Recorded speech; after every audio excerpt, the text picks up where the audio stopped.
Hello everyone, Blue Star Saber here once again to do another One Piece chapter review, chapter 1089, which is titled Hostage Situation. I'm finally back on holiday, so now I can finally review this chapter. I was hoping to try and do it last weekend, but I didn't have the time. But before we begin on the actual chapter, I will say that yes, chapter 1090's early translation's out, but the official won't be out for another week. So for now, I'm trying to do this.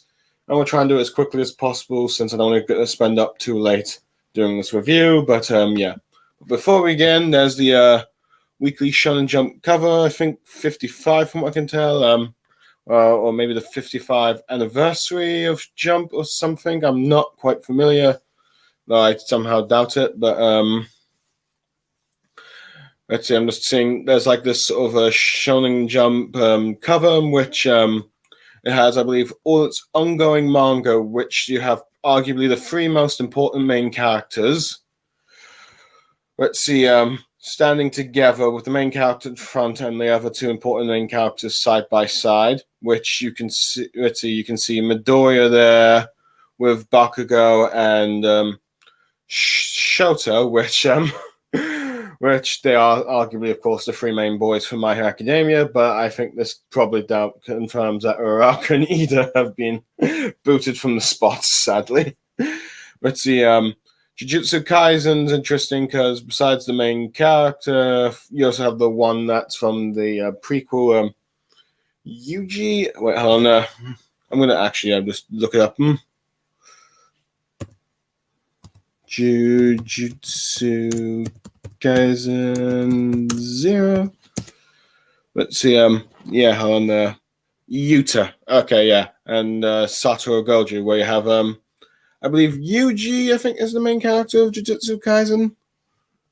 Hold on, let me just let's see. Oh yeah, Yuji, Yuta, and Satoru Gojo, I believe you have. Let's see, the two are in the front and the Gojo's in the back. If I had to guess, it's because they're each main character of their own sort of like section of the story, from my understanding. Yuji, of course, being the main character of the general series. Yuta is for Zero. I did hear it was supposed to be originally like the second main character, but he was replaced by Megami, I believe. And Gojo being the mentor, so yeah. So I think that's why it for that. And you also have who I recognize, Asta, Yuno, and Noel. So yeah, so I recognize that from Black Clover, and yeah, that confirms those are the three, like, the main character, the rival, and the heroine. Which I wouldn't be surprised if some old classics, like if Naruto and Bleach were here, you'd probably have for Naruto, Sasuke, and Sakura, unless Kishimoto replaces one of them with Kakashi, but that'd be kind of a dick move, if you ask me.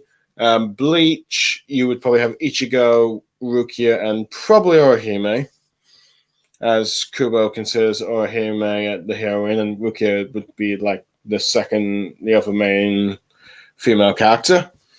But yeah, that's what I'd probably predict. And if it was Dragon Ball, you'd probably have, well, Goku, Vegeta, and maybe Gohan, if I had to guess.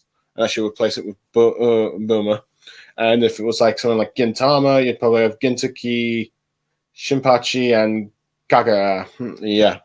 But for One Piece, you have Luffy hugging Zoro and Sanji around the necks, and they're just giving each other the bad stare. And you have Chop in the front. The only one that has like that has 4, but yeah, I guess that's because One Piece is the big manga of the publication, so it gets 4 characters. Chopper being sort of the mascot. But see, One Piece, it seems to decide to do like the Monster Trio rather than Luffy's or Nami, who are arguably the 3 main characters of the 3 central Straw Hats for the series. But yeah. There's also a bit of a promotion for a One Piece card game with a sort of King Luffy, I think. I think an earlier cover or something like that, with like 7,000, I assume, attack points or something. I don't know. I don't really know the card thing, but it seems like those who probably bought this magazine got a One Piece card with it. At least I'm guessing. But yeah, but there's all sort of other shonen manga that or jump manga that I see there with 3 characters each from the looks of things that I'm not very familiar with, though. There seems to be one with at least a duo. But yeah, it seems kind of nice. But that's all I have to say on that cover. But now to the actual cover for One Piece, the hostage situation, where the reader request is a cow giving Nami a cup of hot milk as she draws She Chart at night by Papuku. As the message we see from the cow is that the stars are so pretty tonight, just like you, Nami. Shall we stargaze together, Sanji? But Nami writes back saying thanks by someone already, so we like Sanji getting rejected. Let's see. From what I can tell, this is not really, a part. This was not really part of the reader's request. It's just something that Oda did just because he felt like that would be a good excuse to do. But yeah, but Sanji getting rejected, that's, this could honestly be real life. This could actually really happen in the actual manga. I like it pretty much. Heck, I wouldn't be surprised if the Straw Hats get all these sort of random crew members and one of them could end up being a Cow Minx. And Oda could draw something like that. But I have a feeling that's not going to happen. But yeah. If the Straw Hats had like a Cow Minx crewmate, I could see this happening in the actual thing. This could have actually happened in the actual manga, but yeah. But I do feel sorry for Sanji, though. I'm pretty certain that he has like Pudding or Violet to choose from, and many people ship Nami with Luffy anyway. But yeah, including me, I will admit. Though I also don't mind Luffy Hancock or Luffy Vivi. But yeah, it's a decent cover. But anyway, on to the actual chapter. We return to Windmill Village, since the last time we saw it was when the news of Sabo, mysterious news of Sabo and the events of the Reverie. People were reacting to that, where everyone is now, instead of worrying about Sabo being a murderer, they're now worried about Garp. Let's see, hearing the news about how he vanished from the pirate island. Now wondering if he's dead or not. But you've got, of course, Woot Slap, who is one of the top 100 most popular characters. Let's see, saying that Garp's a legend. He won't go down that easy. And not to worry about him with... I can't believe I forgot. I feel like I've forgotten the... Let's see, with...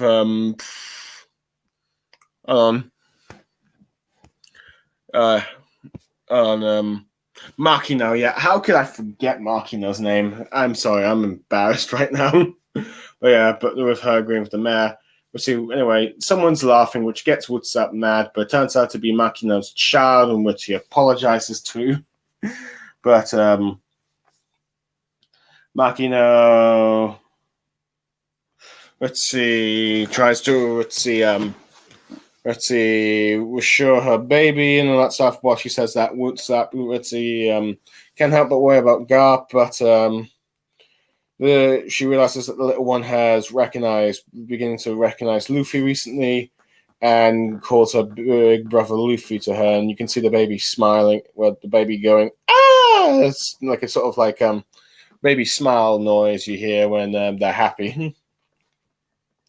Then you sort of cut to Dan Dan and the rest of her mountain bandits, with Dan Dan crying about what Garp and Luffy are doing and all that stuff, as the mountain bandits start to hear a strange noise. I'm just going to give my thoughts on this bit here quickly with Windmill Village. So first, let me just take a little quick sip.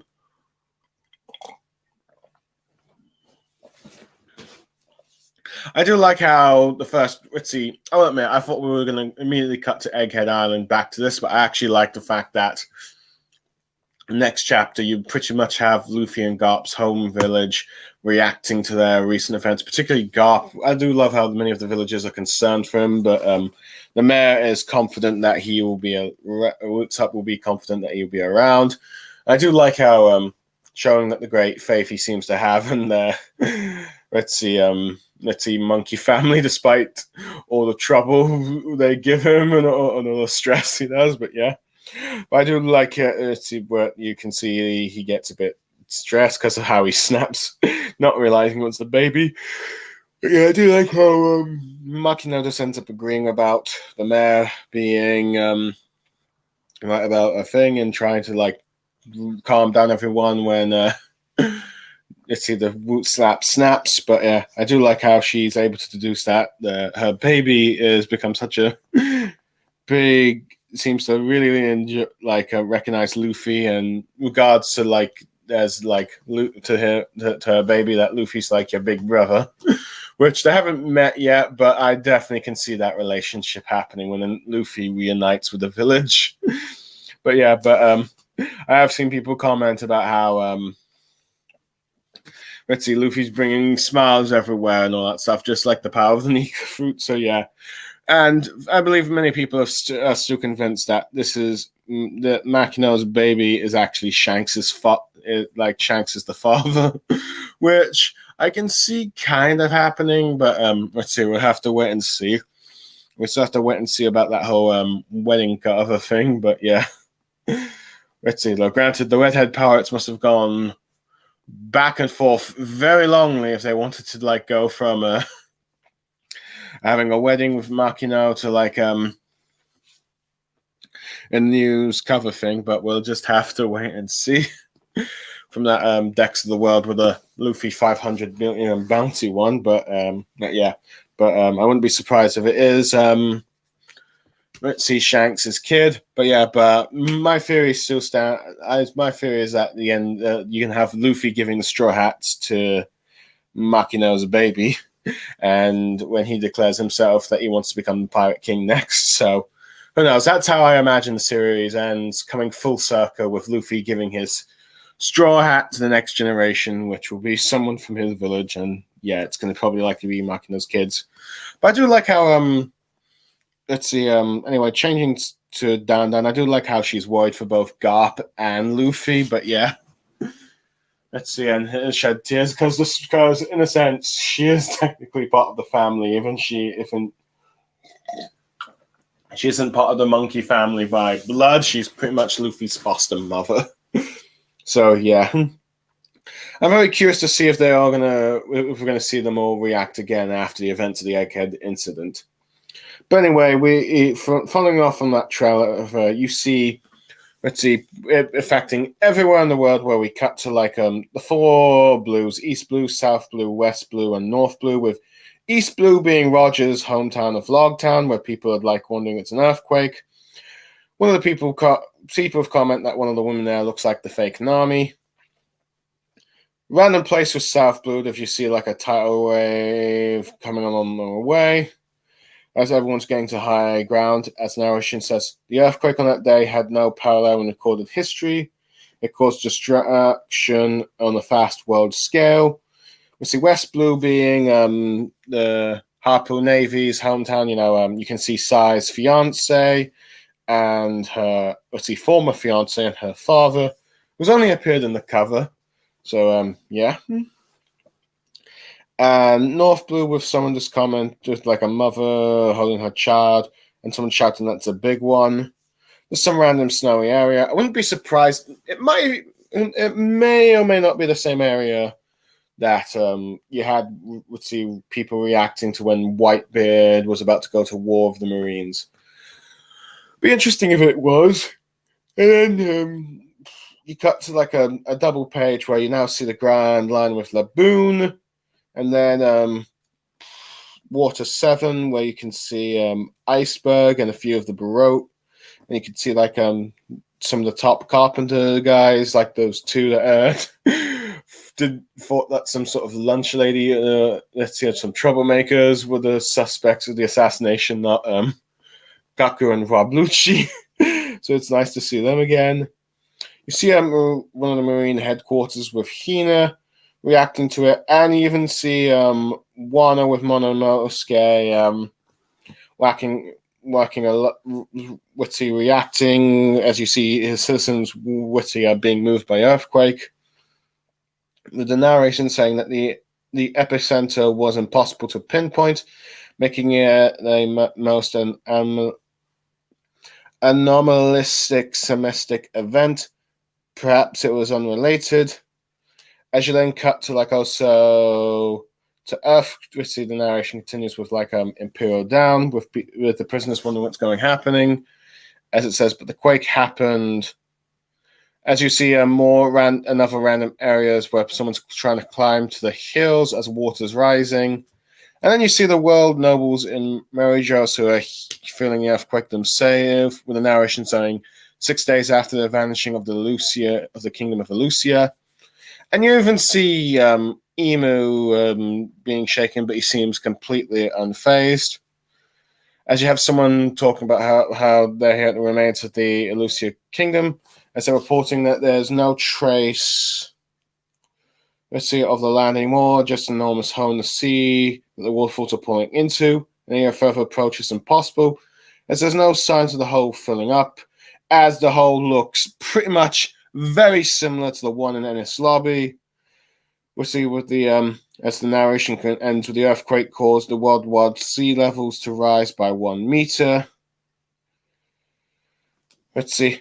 At least for that page, as you see, the giant spread of a hole similar to Ennis Lobby and Ennis Lobby. Sorry, I'm going too fast with my talking there. I'm just going to slow down a bit. As we go to New Karma Kingdom, as the narration says, it's triggered by the loss of several breaches, with the residents there wondering what is going on, and they notice that the breach has never been flooded like it is before, and with one of them wondering if the tide will eventually go away, as the narration says, around the world. With you see Ivanka with the I believe Bello Betty's right-hand woman, and a few of the Omako complaining about how they can't run on the beaches. And the narration sort of ends with the next panel where saying, as well as several islands have let's see, a bunch of beaches have been lost, but many islands as well. As you see some of the residents on the boats talking about how bad the flooding is, where they have nowhere to live, and apparently someone even having a shark in their house, with reports flooding coming all over the world. With some people saying it's not supposed to be high tide yet, if we cut back to Luffy's village, wondering if maybe they can catch a huge thing today. Catch a huge fishing today or something like that. But someone says not to go out to sail at this rate. As you can see, Whoopsap is concerned for Whoopsap is concerned for what is going on. So yeah. So arguably, this is the last. The effects of the Mother Flame weapon that Emu used. The effects of whatever Emu used the Mother Flame for. You can feel the effects around the world, and this is arguably the last bit before we actually now finally cut back to Egghead, all that stuff. And I do like how Oda has used quite a fair share of places that we're familiar with and not familiar with the Four Blues. Let's see, we only really ever been to East Blue due to the East Blue saga being the beginning of One Piece, but we have gotten at least one place familiar with West Blue. It's interesting to learn that Don, Chinchou, and Sai were from West Blue. I thought they were some place in the Grand Line or maybe New World, but I guess I was wrong. But I guess it goes to show you how long you had to travel just to get to Dressrosa, and then, of course, the Reverie. And, granted, I assume that the fleet is now probably traveling the New World. Let's see, since they're now part of the Straw Hat Grand Fleet, but who knows? We'll have to wait and see there. I do like how this chapter has the official first appearance of many characters like Laboon and Iceberg. And for Iceberg, who've only really appeared in the cover stories from the New World. You haven't really seen them appear in the actual manga yet, but now that you have, you're probably going to see them in the anime at last, since the Toei just never did any of those cover stories, which I feel like is a bit of a shame, because there's could have been a lot of episodes they could have done with those. just to pad out time, but I guess they decided not to do it. I don't know. They've only ever really adapted the first two, but yeah. Anyway, but yeah. But it's also interesting to see how places like in the world government being affected, like Marine Quarters, Imperial Down, and even like Marie Joie, the world nobles. Oh yeah, I will also say that also so it's like Emu's, and you can see Emu's actions, and he's completely unfazed by just how callous he is. He probably clearly knew what this weapon would do, given what the hole that we've seen, but he didn't seem to care.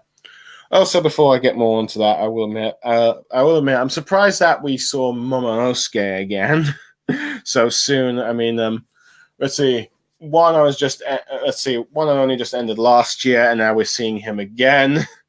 I figured Oda would wait like an arc or two before showing Momonosuke again, because he's clearly going to be a key player in the final saga. Just not yet, but yeah, it's just a cameo. But yeah, but it's interesting just to see how no matter where in the world they're affected, no matter the territory in the islands. But yeah, but Water 7 must probably be in huge trouble since Iceberg wanted to try and create a floating city. But anyway, but speaking of Water 7, the hole and the hole that was the remains of Lucid Kingdom pretty much is similar to Enies Lobby, and this has led to many theories that the weapon that Emu used was, one from long ago, and it confirmed that the Mother Flame is more of a source of power to power this weapon. But yeah, but it's interesting the fact that this hole is very similar, and it's probably meaning that this weapon was fired before long ago, and this has led to some to theorize that Enies Lobby used to be where the ancient or great kingdom was before it was destroyed. Granted, it could have been another nation as well as entirely that was associated. It needs all sorts of theories and all that stuff, and why only a small part of Enies Lobby sort of remained despite that whole bit. But yeah. But it goes to show just how devastating this weapon is, that blasts a hole where the land is and causing the sea tides to rise and all that stuff. That beaches are gone, but more importantly, certain islands have now gone and flooding. Let's see. Arguably, probably not like countries, but small islands, if I had to guess, with residents having to move place and causing a sort of climate disaster, if you will. It goes to show just how destructive this weapon is. Let's see. When the ancient weapons are said to destroy the world, they weren't kidding with this one, as it could cause sea tides to rise, that all countries or islands will be swallowed up. Except maybe the red line, which I think is why Emu just seems to be completely unfazed by the events there. Though it's interesting to note that Ivanko, we don't see Dragon and Sabo with Ivanko, which means their conversation has ended. But we don't know, but we haven't seen them here. We're not seeing their reaction. So it makes me wonder if they're even still on the island as they are. May have predicted that they're going to try and see Luffy and give like the message that Cobra said, but we'll have to wait and see in that part. But I do like how it comes back to Luffy's village with one person joking about how they could catch more fish, but the other says, "Don't be an idiot. It's too dangerous for food to start slowly showing concern." Anyway, we finally return to like Egghead with like in a new world with like them also hearing about the rising levels and around the world. And all that stuff, and I wonder what they can mean. Well, which I will admit, this destructive force, the ancient weapon, I think when the world finds out that it was the world government or its secret leader behind it, I can see many people starting to turn against them, or just starting to realize just how tyrannical the world government actually is. But yeah, moving back to like Egghead with the Marines commenting about the thing. You've got the narration talking about meanwhile, on Egghead, a Navy bringing forth a Navy fleet that outclassed even a Buster Call, surrounding the island completely, with like one of the mechanized seed beasts, the giraffe, when attacking one of the ships. And the narration says that the group consists of about 100 ships, including 20 massive battleships, and their crew totaled of like a total of 30,000 sailors. As you see the Giraffe being destroyed by Kizaru's laser attack. Whoops. With Sentomaru telling them not to attack the Sea Beast weapons, but they shouted back, but it attacked us first. As the narration goes about how leading this unprecedented military force was a group of 9 vice admirals, as we see Dol there and the sort of 3 Navy people that we saw a couple of chapters before. I think just before we cut off to Egghead, like the sort of chin dude, long bearded guy, and I think this one dude that appears to be, I think the rear admiral that Fisher Tiger beat up, that demanded the return of the slaves. If that's what I'm guessing, I think he's been promoted. I'm predicting that he's being promoted to vice admiral, and you've got like a few new faces here. One that looks, I think, one person compared to like Hulk Hogan. Another, this is like old lady, and this dude with sharp teeth who carries a sword and has long hair and sort of like a marine top hat. And of course, beside this other like long bearded dude with like pointy ears. And of course, Dol. But the most familiar admiral that we see is, of course, Vice Admiral. Let's see. Hold on, let me just find it. Oh yeah, Vice Admiral Doberman. Oh yeah, there's also Hina back from like the rear, back when the whole earthquake thing's just there. But yeah, so those are our. Apparently, these 9 figures are the 9 vice admirals that are with them, and of course Admiral Kizaru. With Kizaru talking about how you're putting us in a sticky situation here, Sentomaru. Could you just surrender and come back over here? But he reports back by saying, next time you try that, old man, we're attacking. As you get a sort of introduction of, let's see, Kizaru, but with his proper name of Bolsonaro. And Kizaru does his, ooh, scary line, thinking about, with him, Sentinel talking about how Vegapunk developed the lasers, studying his powers, as we got to a little flashback of a young Kizaru, arguably around the time when he first joined the Navy, and a young Sentinel child with Kizaru, let's see, with Vegapunk as Kizaru shooting up the lasers, and Sentinel being impressed. But him just like, but they're both eating, Kizaru having noodles or something like that. And I think Sentinel having some rice cakes or something, as he talks about how he never thought he'd be the one to come in and eliminate Vegapunk one day. But let's see, Kizaru says, studying the void century is a crime. Even he can't defend it. And saying he's just another cog in the machine. As he says that this isn't a battle that we want to have either. And the more we destroy, the more his side loses. And talking about how it seems, comments about how Rob Lucci and the Cypher Pole seem to have failed their mission. With him pointing at, with Sentinel confirming that, yeah, that was the case, thanks to the Straw Hats. As we cut to, like, on a battleship, we see the 5 heads, remember the 5 elders, who's eating a giant sausage, Jar Garcia Saturn, telling the Marines to not let them figure out that he is here. As one of the Marines just, I believe it's Vice Admiral Doberman, responding. As you see Saturn reading this article about how the Straw Hat crew barricaded itself with Vegapunk as a prisoner. Let's see with him commenting on how he likes his article, saying that there's someone pointing out, I believe the Vice Admiral Doberman, saying that it was Morgan's sir. With then asking what is the truth, as Doberman reports how they've not received the mission complete yet from CP0, and given how Sentinel is still defending the island.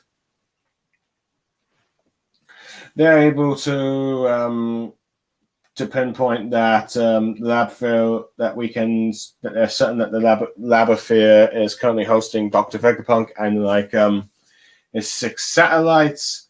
As we get chibi look of the Vegapunk and his satellites, as well as the 4 Sephron that are supposed to protect them, and the 10 members of the Straw Hats crew, or Emperor Straw Hats crew, whom they have allied with Vegapunk, as well as the agents that led the forces, Rob Lucci, Kaku, and Stussy from CP0, and the rank and file Cyberfall agents appear to be, as they talk about from as they do a map of the Fabosphere and the Labosphere. As he comments how those lot have all appeared to be locked away in the Fabosphere by Sentamaro and his Pacifista Mark III units. I'm curious what's Pacifista Mark II. And with talking about how the Frontier Dome barrier is at 100%, meaning nothing can get in or can get out, as Saturn is just finishing his sausage, saying that it's been an entire day and they don't know what's going on there. With Saturn asking about the researchers that worked in Egghead, as Doberman reports have all been evacuated to the island yesterday, but they do have their coordinates, their ships. Saturn wonders if they comments that they wonder if they know too much and orders them to be sunk, as Doberman says, yes, sir, and then tells him that Julia Bonnie has also been sighted on the island, with Saturn saying Kuma's daughter, saying that she is no more benefit to them, so leave her as she's just a girl. As the report understood. But before we get to the next bit, I'm just going to comment on this bit, the last few pages. Here, it's nice that we're finally back to Egghead, and even though they also feel the effects of the water rising, or at least they're being reported on it. But yeah. But we finally got confirmation of the military force of Egghead here. There's like 100 different battleships, of course, 100 different ships, but only 20 of them are battleships, which I think is 10 more than a regular Buster Corps. But yeah, I don't see, which I think houses 1,000 troops each, or is it 500? Hold on, I'm going to check that out actually. Buster Corps. Hold on. Let me just I'm just gonna double check. Pardon me. Buster Call. Alright. Initiation. I think there's supposed to be like 1,000 Marines on. I could be wrong.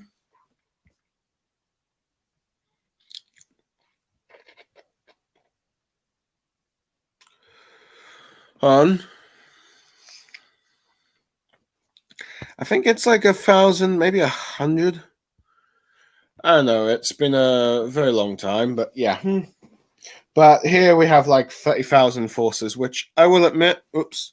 Hold on, I've got to quickly set my charger in. There we go. Thankfully, let's see, slow power, so it may not be charged, but okay. But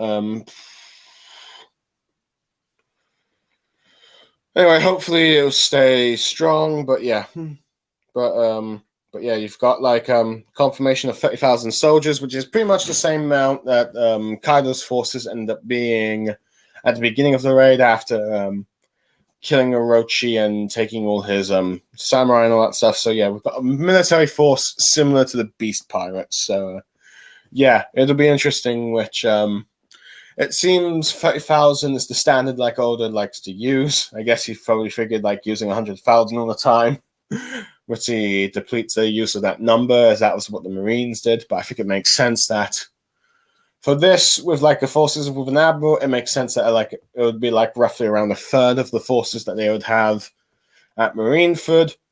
But yeah, they had for the battle for Marineford. But let's see. You might have had more ships, but you only have a third of the actual ground forces there. But interesting to also learn that you have 9 vice admirals, and I do like some of the designs of all of them. And interesting the fact that you have 9 vice admirals. And with like Kizaru being an admiral, there's like a total of 10 figures. So you have like 10, let's see, major navy forces here. So it's like 10 straw hats, 10 10 top marine officers.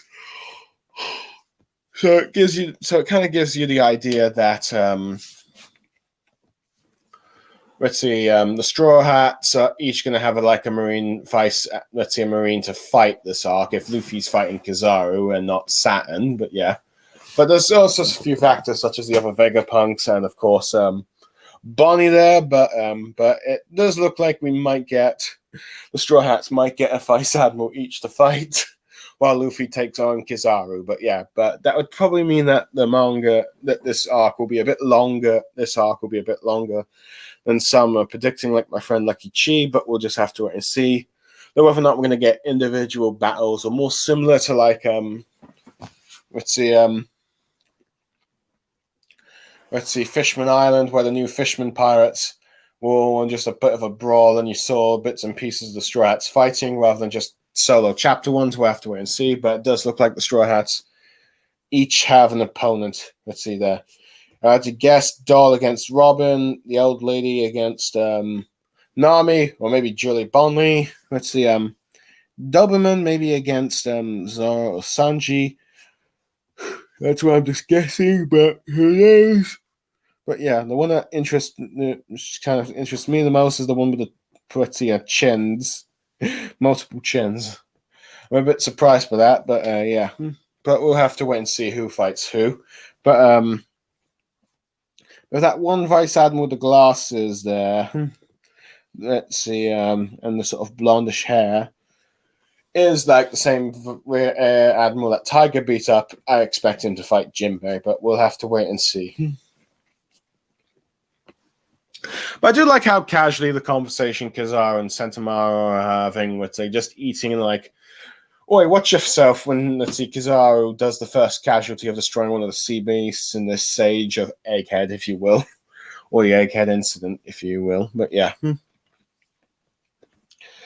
But it is kind of interesting about how, Kizaru is like, doesn't really want to fight Sentomaru, but he says, like, Vegapunk broke the rules. I'm a cog in the machine.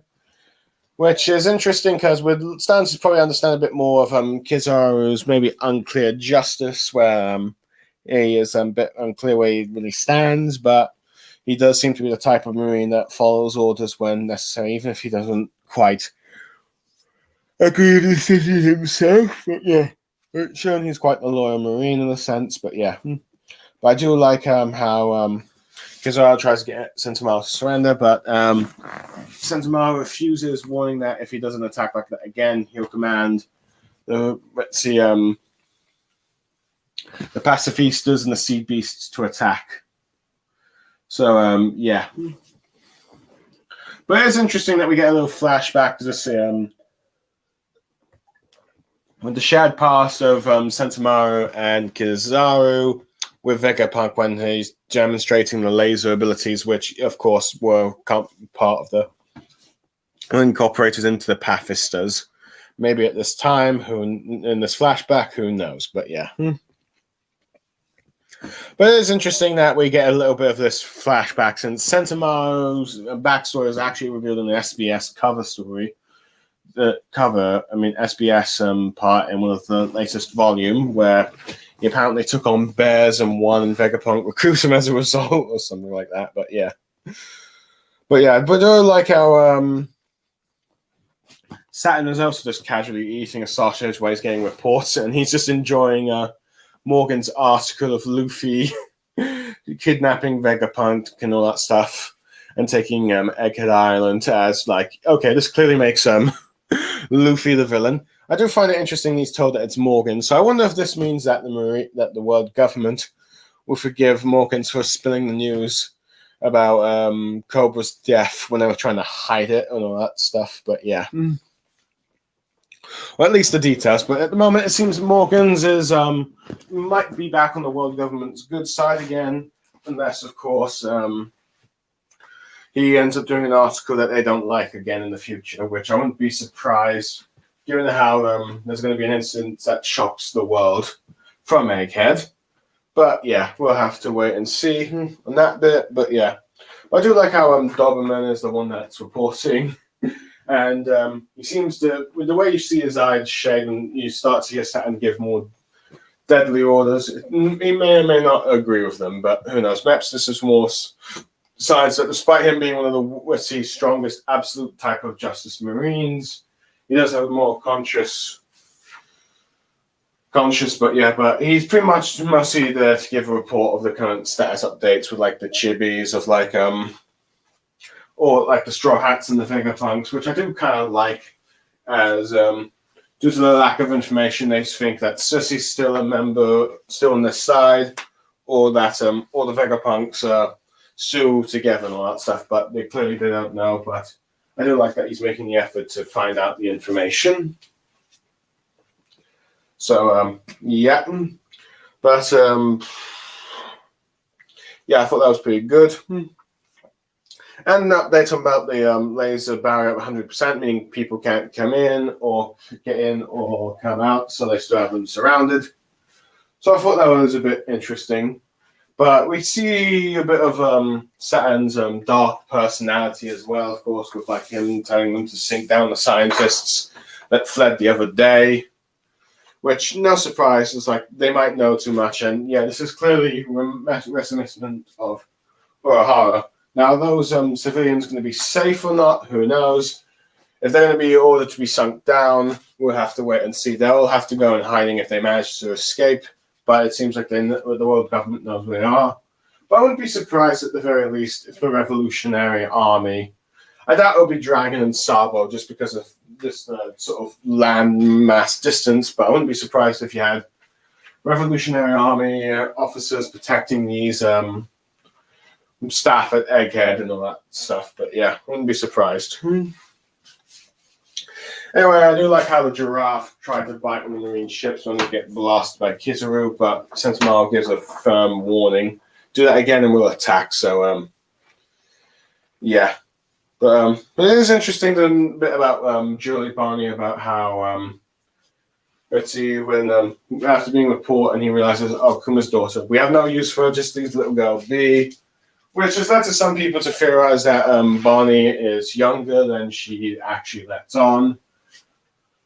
Whether or not that, which to be honest, I'm kind of doubt. I think Oda is going to keep her as like this, let's see, sexy Nami clone woman, if you will. Because otherwise, I think, let's see, that panel where she's talking to the Straw Hats and drying Straw Hat with Luffy and Chopper and Jinbei drying off will probably become a bit controversial if it turns out she's younger than she actually is. But since you got a lot of because I remember a lot of One Piece fans Googling that in the reactions, which was like, because a lot of them are going to feel guilty if that ends up being, oh wait, she's actually younger. But no, that's just the theory I heard around, but I'm not convinced that Barney is younger than she looks. I mean, granted, her Devil Fruit powers would imply it, but I'm pretty certain that she's probably the same adult age and like a sort of Nami clone, if you will. So yeah. Anyway,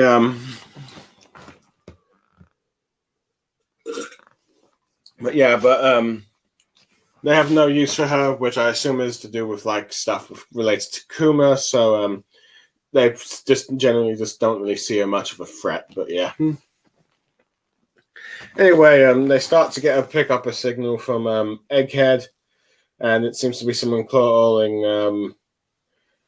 Let's see, placing a call somewhere, which turns out to be the sacred land of Mary Joie, with like one of the Marines answering all that stuff. With one of the Marines telling Kizaru that the thing is wrist is a black transponder snail, so that he can tap into the call, which Kizaru clearly as a homage to Enies Lobby, I mean, let's see, Sada Obi is like looking at the wrong communication and Den Mushi again. Anyway, we cut to the Hall of Power with York contacting the Five Elders. Then it's really messed up about them trying to kill her as well. But when let's see how she's the one that gave them information that the Stella. That Stella's the one that she was the one that told them that Stella was betraying them by studying the Void Sentry. With the elders, particularly, I think the one called Mars saying that you are also a Vegapunk that needs to be eliminated. Though York points out how if she had any interest in the Void Sentry, she would not have told them about it in the first place. With the other, I think you see Saturn listening in on the conversation from her ship with the other elders saying that she does have a point. With the swordsman one, I think is now I think Venus or Mercury, I can't recall, but the one that everyone says looks like Gandhi. Let's see, I believe saying that impressing her that she survived. And wondering if CP0 did reach the island and how asking questions about what CP0 did and what Straw Hats are doing. With York saying that she's the only one, the fact that I'm the only one that has even contacted them last night tells them everything. And saying that the Sephiroth are here, with one of them, I think, asking on this, the Sephiroth are here. No, she's pointing out the Sephiroth are here. But asking why on earth there's a fleet surrounding this island and wondering if they're trying to go to war with her. But then you get the young one, I think, Dirty St. Peter, telling York that they've changed their minds. And then asks, is she able to create more mother flames? With York realizing that, now you're starting to get it. Let's see, she realized I'm not surprised that they want it and all that stuff, but so she's glad that she sent it to them as a sort of leverage thing. With them talking about how, yes, it's desired. With her being curious about how it's decided by whom, but she does point out that the power plant that creates it is on this island. So she makes some promise that she wants her or the lab. With the one called Mars, the one with the long beard, saying that they understood. And she also makes her demands of wanting to become a celestial dragon. With one of them saying it will be done. And she says that they've got a deal after this. But the first thing she wants them to do is to come save her as she's crying her lights out before Straw Hat Luffy kills her, which shocks the Five Elders listening in, as well as Kizaru, wondering what's going on, as she's saying, tell them to come quick and clobber them all for her. As you got Zoro pointing a sword at her neck, and you have Usopp depetrified, holding the Den Mushi towards her. She's talking, and you see Jinbei in the background eating a snack. Nami with pointing a gun, future island gun, if you will, saying that it's now coming together. And Luffy just eating a chicken drumstick, saying that he doesn't really get it, but he's guessing that they'll have to use her as a shield to escape. And you see Julie Bonding saying that, so it's like a damn hostage situation as she's eating, I believe, a pizza, maybe? You see Rob Lucci in the background, Sanji holding a bunch of food, Love Eyes, clearly for Nami, with Chopper healing someone, and Frankie eating besides him. Usopp, of course, with the Den Mushi, Brock with a backpack, and, of course, Vegapunk saying, so that's what's going on, as you pretty much see the Straw Hats completely recover, completely have seemingly beaten all the Sephiroth, have taken York hostage, ending the chapter. Anyway, for the final bit, okay, it's like how you got a little nod to Kizaru with the whole conversation from like Saga Odi. That was a sort of like nostalgia bit of a flashback. That sort of makes sense as the first arc, first arc for both the final sagas for both part 1 and part 2 of One Piece. I pretty much have him here, so you probably have him repeating the same habits. So yeah, I like that. But I do like the conversation with York and the Five Elders, as she's like, "Oi, you lot!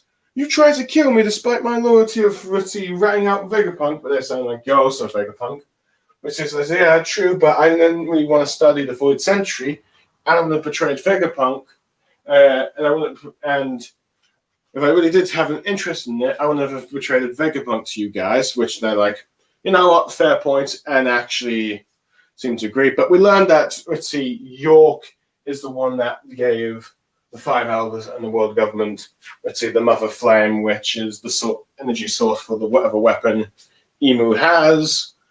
And, you know what, it makes sense that, as Ivanko and Dragon were both sort of right, that the only person that would create a weapon of that could create that weapon of that mass destruction for the world government is Vegapunk, but Dragon is like says that it's not in Vegapunk to give out mass destructive weapons even to the world government, and he's right. The original Stellar one would not do that, but traitorous one, evil one like York is more than willing to do so. So yeah, it makes sense that York is that York would be the one to do it, and the fact that she's making a deal with the world government, and as a result that they doing that making a deal with the world government for this is proof that they want to use it again, and that it's been, as far as the Five Elders and Emu's concerned, it's been so effective that they want more of it, that they're willing to actually keep her alive instead of assassinating one of the other Vegapunks, as since Emu desires it, she's more than happy to oblige making more of them for them. Though I do like how York has figured out that, okay, someone wants them. It's probably someone with a higher authority, but I doubt she's going to get that answer straight away until she actually goes to Rage War, but Rage War again, or something like that, and actually meets Emu. But for the time being, she's like, glad that she did the investment of sending the Mother Flame to them. But I do like how she's like, do not harm me or the lab in which I can create them, and make me a world noble, which they agree to, the Five Elders do agree to this demand, which is interesting because we've seen before that there are some that want to be world nobles like Stelly, but he tries to get his connections to Garp to do it, but of course Garp hates the world nobles. It's like, no, I'm not doing that. You don't want to be you ends up asking, do you really want to be scumbag like them? So, yeah. But it is interesting the fact that that the world government is willing to allow people not descended from the original 20 to become world nobles, or at least have the status of a world noble, at the very least, provided they can prove a useful weapon and it prove useful to them. And it seems like this creation of the Mother Flame will allow York to become. There's good enough reason for them to make York a celestial dragon. Now, granted, they could be lying to York, but I somehow doubt it. And I do think they need York because with Vegapunk, with the original Vegapunk betraying the government and now them hunting them, they're going to need at least someone to be the scientific brain for their advanced weaponry and tech. And they're going to need someone to manage the Sephirim, so yeah. So besides producing the Mother Flame, they're going to need someone to help them manage and fully develop the Sephirim as their ultimate weapons and all that stuff. But I do like how it makes it look like she's in complete control, but once she gets the deal sorted out, she finally lets loose that, save me, which I think surprised everyone who didn't read the spoilers at the very least, it definitely shocked the Five Elders and Kizaru that the Straw Hats have not only won, but they've not only won their battles, but they've also taken her hostage. As she asked them to help them and all that stuff. And I do like how just casually the Straw Hats are just sitting there. It's just sitting around and just listening in. some of them might be a little bit bruised, but they're all smiling and just ready to go. As they're all commenting on, some of them commenting on the current situation, particularly Nami understanding the situation, Bonnie realizing this is a hostage situation, and Luffy realizing that doesn't quite understand what's going on, but knows that they need to use York as a human shield. And Vegapunk realizing, the original one, realizing what's going on, but yeah. So it is interesting to see. The only Straw Hat that was most notably absent was Robin here, but we find out what happened to her next chapter. And like the majority of the other Vegapunk satellites, which leaves the ambiguity of who's alive and who's dead amongst them still. But we're you get that answers, of course, next chapter. But yeah. But it's just like but of course, this last page leaves all sorts of questions and like what happened to the Sephiroth? How did they get defeated and all that stuff? But yeah, normally, I think most people would get mad at the let's see that the fact that Oda's is doing tell, not is doing a show, is telling but not showing, but or as you know, just like show don't tell. Let's see. Normally Oda does that, and sometimes it grounds a bit of criticism from fans, namely me, when like a good fight is going on. But I do like how it's just like I think this one here kind of like the sort of tell not show, I guess. Well, I guess you are showing the ending of the thing, but it's not actually it's not cutting right back to like the Straw Hats fighting the Sephiroth. Let's see. They seem to have off-screen handled them. They seem to have handled of course, depetrifying Frankie Usopp at the very least, and they have handled them capturing York and freeing and rescuing the other Vegapunk and the main the stellar Vegapunk. So yeah, which shouldn't become a surprise. It's sort of, in many ways, not showing the fighting with the Sephiroth sort of really hypes up the Straw Hats and leaves to the imagination, showing that, okay, they've gone so far as a crew, but they are one of the 4 Emperor crews now, so arguably probably fighting the Sephiroth should be a piece of cake for them, at least at the current stages that the Sephiroth are, until they actually become a much more adult. But I do like how you've just got them all surrounded, just casually, just not being concerned. They're clearly booming with confidence, and they're ready to fight whatever the world government's throwing at them. But it looks like some of them are having ideas on what to do, particularly Luffy with York. So, yeah. So, yeah, I do like how Usopp is just holding the Den Mushi so York can talk. but you can clearly also see that she's got a bit of a bruise on her face as someone arguably punched her. Who, I'm not sure, but yeah. But she's clearly, which was sort of shown a bit earlier in the chapter, but yeah, it should have been signs of what was to come, but yeah. But pretty much, yeah, so it's like this is the best way Oda could have, let's see, reintroduced the Straw Hats. Already beaten, like, the Sephiroth, granted off-screen, which I will admit, I am kind of hoping we get some flashback explaining what happened, everything.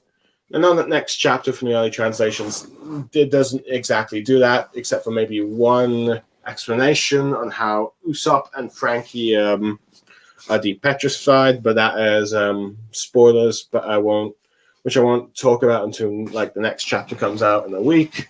But yeah, but overall, this is a very good chapter. Going back to Luffy's village and seeing the devastation of the Lucy Kingdom weapon around the world, seeing quite a few familiar characters and all that, sort of putting some emphasis on Makino's kid. Let's see, they're learning about the actual forces that the Marines have of 30,000 Marines, 9 Vice Admirals, which leads to quite the interesting possible matchups. The conversation between Sentomaru and Kizaru, especially with Kizaru's unclear justice thing, which still remains unclear where he stands between absolute justice or moral justice. But yeah, but I wouldn't be surprised if it's a bit of a mix of both, to be honest. Let's see, York's conversation with the 5 elders about the deal that she's about to strike, only to then have the twist of like, I'm being captured by the Straw Hats, help me! All that stuff. And it's the Straw Hatter just casually looking down on her and all that stuff. Let's see, not unfazed. Interesting, Rob Lucci is also, of course, there in the background. We don't know what he's doing. Let's see what he's doing this chapter, but we do find out next chapter. But yeah, overall, great chapter. I'd probably give it like a 9 out of 10. Very good chapter, and I enjoyed it quite a bit. I do wish we got a bit more, I guess, but overall, as maybe a bit more familiar characters, I guess. But I guess maybe then Oda might try and do that a bit more fan service, and I do like the sort of mix between characters we're familiar with and ones we're not. But yeah, overall, good chapter. So yeah, 9 out of 10, pretty good, and it builds quite a lot of hype to what's to come. So arguably, what we're now reaching the climax of Egghead with this incident or / siege. Anyway, for those who listened into my review, I hope you enjoyed what I had to say. But I am Blue Star Saber, signing off for now. Thank you, everyone, for joining me. And if you managed to listen to all the end, I hope you enjoyed what I had to say. Goodbye for now.